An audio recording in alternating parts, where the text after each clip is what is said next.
So here's this sound. Let's just unwarp it.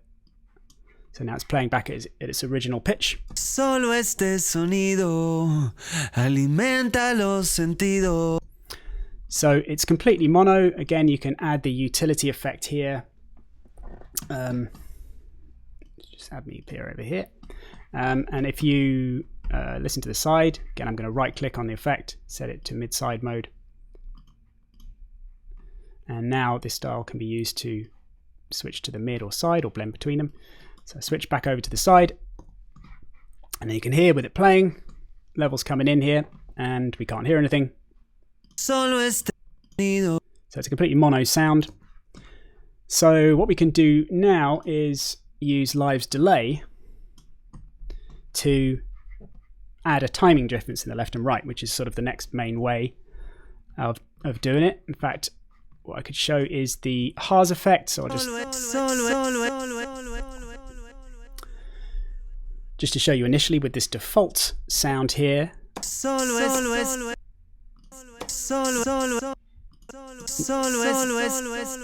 You can see when I turn on the utility there to listen to the side, we get the sound muting because there's no sound going on the side, even though the delay is added. And that's because, if any of you can guess, that's because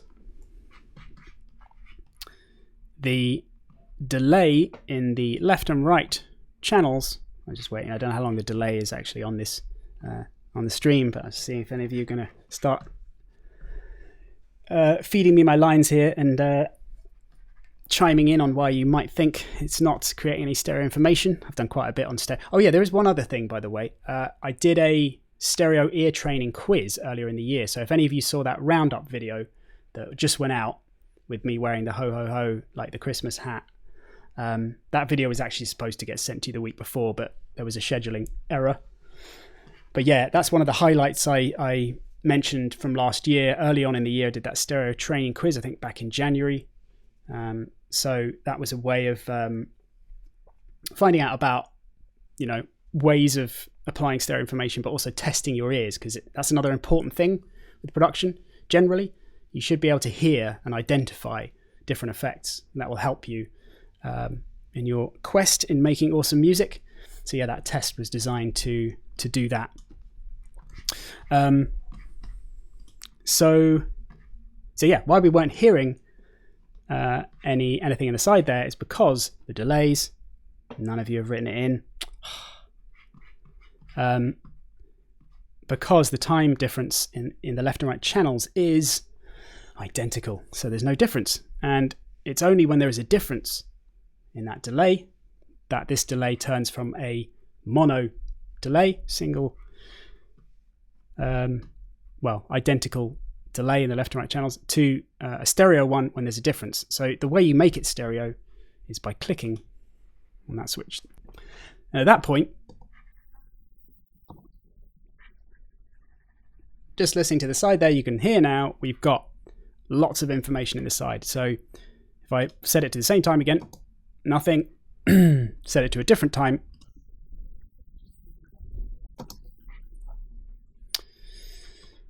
And if any of you are liking that interesting pitching effect, by the way, that you may have just heard,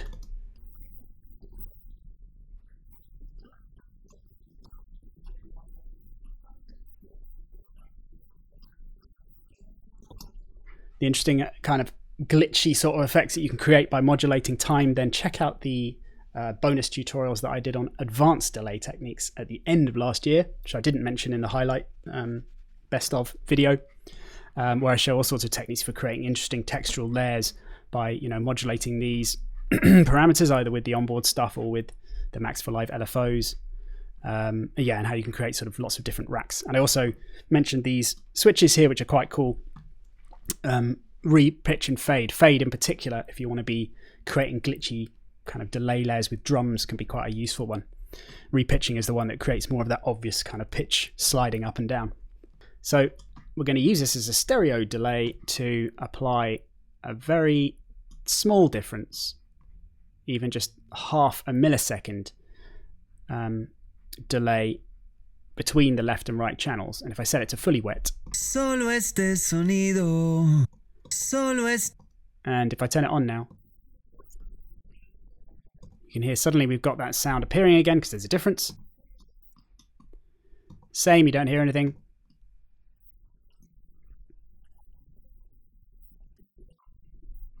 And yeah, as soon as you introduce that difference, we get a lot appearing in the sides.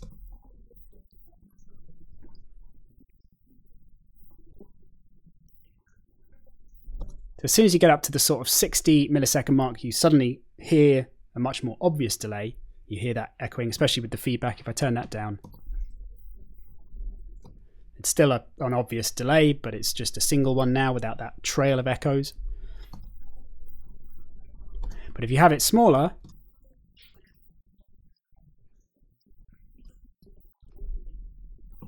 (10 milliseconds there, we'll get a lot more width, and you'll be able to see that if I add in these two effects again.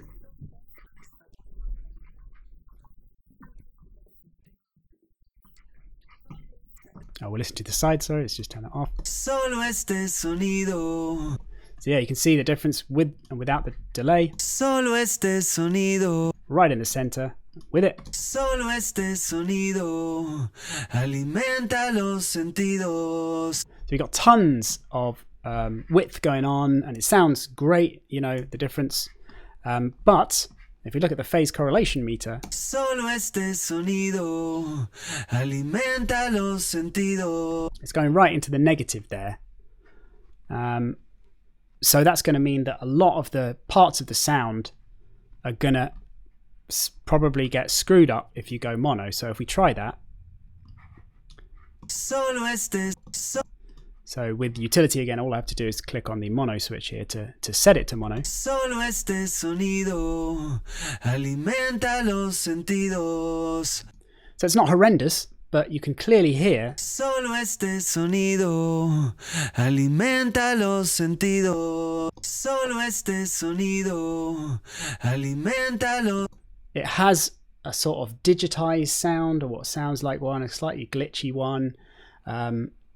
Learning the sort of the sound of phase issues, or when something is what they would call out of phase, is a really good thing to train your ears to be able to recognize.